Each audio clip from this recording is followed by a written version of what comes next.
أعوذ بالله من الشيطان الرجيم. بسم الله الرحمن الرحيم. الحمد لله رب العالمين. الصلاة والسلام على رسوله الكريم وآله الطيبين الطاهرين المعصومين المظلومين. أما بعد، قال الله الحكيم في القرآن الكريم. بسم الله الرحمن الرحيم. لقد كان لكم في رسول الله أسوة حسنة. آج شب عاشور ہے. کل کا دن عاشور کا دن ہے. عاشور کا دن جس دن امام حسین نے اپنے اصحاب، انصار اور گود کے بالوں کے قربانی کے ساتھ ساتھ خود اپنی قربانی دی اور خود اپنی قربانی پیش کی. میں یہاں پر جبکہ آج شرح یونیورسٹی کا پورا سماج، ہر مذہب، ہر دھرم، ہر رنگ، ہر نسل اور ہر فرقے کے لوگ یہاں پر موجود ہیں، میں کربلا کا ایک مختصر سا اتہاس، کربلا کی ایک بہت ہی شارٹ میں تاریخ آپ کی خدمت میں بیان کرنا چاہتا ہوں. عزیزو، جس وقت پیغمبر ختم مرتبت حضرت محمد مصطفیٰ صلی اللہ علیہ وآلہ وسلم نے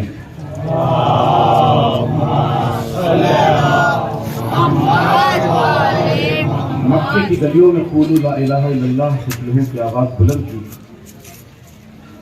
تو اس وقت اس مکے کی حالت یہ تھی کہ چاروں طرف ایک بھے تھا، خوف تھا، ڈر تھا، آتنک تھا، خرابیاں تھیں، برائیاں تھیں. لوگ راستہ چلتے ہوئے لوگوں کو لوٹ لیتے تھے، زندہ لڑکیوں کو دفن کر دیا جاتا تھا. ایسے ماحول میں پیغمبر ختم مرتبت نے ان تمام برائیوں کو ختم کرنے اور لوگوں کو اچھائیوں کو اپنانے کے لیے قیام کیا، یعنی کھڑے ہو گئے پیغمبر. اور محمد صاحب نے اس راہ میں، اس راستے میں، یعنی لوگوں کو اچھائیوں کی طرف لانے اور برائیوں سے نکالنے میں پتھر کھائے، گالیاں سنی ہیں، آپ پر تہمتیں لگائی گئی، الزامات لگائے گئے، آپ کو خود مکے سے نکالا گیا اور مکے سے نکل کے آپ مدینے چلے گئے. آج قومی ایکتا، اور یہ میں قومی ایکتا کا اتہاس بتاؤں، سب سے پہلی قومی ایکتا کا پروگرام خود محمد صاحب نے مدینے میں کیا. جس دن پیغمبر ختم مرتبہ یعنی محمد پروفٹ محمد مدینے پہنچے، پہلے ہی دن پہنچنے کے بعد آپ نے وہاں جتنے بھی سماج کے لوگ تھے، ان تمام سماج کے لوگوں کو، مختلف دھرم، مختلف مذہب، مختلف رنگ، نسل، ان تمام لوگوں کو بلایا اور ان تمام لوگوں کو بلانے کے بعد کہا کہ دیکھو، ہم سب آپس میں ایک دوسرے کے بھائی ہیں. ہم سب اپنے لحاظ سے، تم اپنے دھرم کی بات کرو، ہمیں اپنے دھرم کی بات کرنے دو. ہمیں تم سے کوئی اعتراض نہیں، تم کو ہم سے کوئی اعتراض نہیں ہونا چاہیے، اور پیار سے، محبت سے، بھائی چارے کے ساتھ ہم سب ایک ساتھ مدینے میں زندگی گزاریں گے اور مدینے میں رہیں گے. یہ پہلی قومی ایکتا ہے کہ جو پیغمبر ختم مرتبہ نے، پروفٹ محمد نے مدینے میں پہنچنے کے بعد پہلے ہی دن تمام دھرم کے اور تمام سماج کے لوگوں کو شانتی اور ایکتا کا میسج اور پیغام دیا تھا. اور وہیں سے جب پیغمبر ختم مرتبہ واپس مکے آئے 8 سال کے بعد مدینے میں رہ کے، تو مکے میں آنے کے بعد ایک شخص تھا کہ جو گلیوں میں آواز دے رہا تھا کہ آج جو اسلام نہیں لائے گا مار دیا جائے گا. لوگوں کو پیغمبر کا اخلاق معلوم تھا، پیغمبر کا کردار معلوم تھا، پیغمبر کی زندگی سے واقف تھے کہ پیغمبر کی یہ آواز نہیں ہو سکتی، پیغمبر کا یہ انداز نہیں ہو سکتا، خود پروفٹ محمد کا یہ میسج نہیں ہو سکتا ہے. لہذا مکے کے یہ لوگ پیغمبر کی خدمت میں آئے، پروفٹ محمد کی خدمت میں آئے. محمد صاحب، یہ کیا ہو رہا ہے؟ یہ کیسی آوازیں آ رہی ہیں آپ کے آنے کے بعد کہ جو آج اسلام نہیں لائے گا مار دیا جائے گا؟ پیغمبر نے اپنے بھائی علی کو بلایا، امیر المومنین علی کے ہاتھ میں علم اسلام دیا، اور علم اسلام دینے کے بعد کہا کہ جا کے پورے مکے میں اعلان کر دو، آج معافی کا دن ہے، آج درگزر کرنے کا دن ہے، آج جانے دینے کا دن ہے. کسی کے ساتھ کوئی زیادتی نہیں ہوگی، کسی کو کوئی بھی ڈرنے کی ضرورت نہیں ہے، کسی کو بھی ہم سے خوف کھانے کی ضرورت نہیں ہے. ہم سب ایک دوسرے کے ساتھ، ہم ایک دوسرے کے بھائی ہیں. چنانچہ پیغمبر ختم مرتبہ مکے سے پھر مدینے آئے.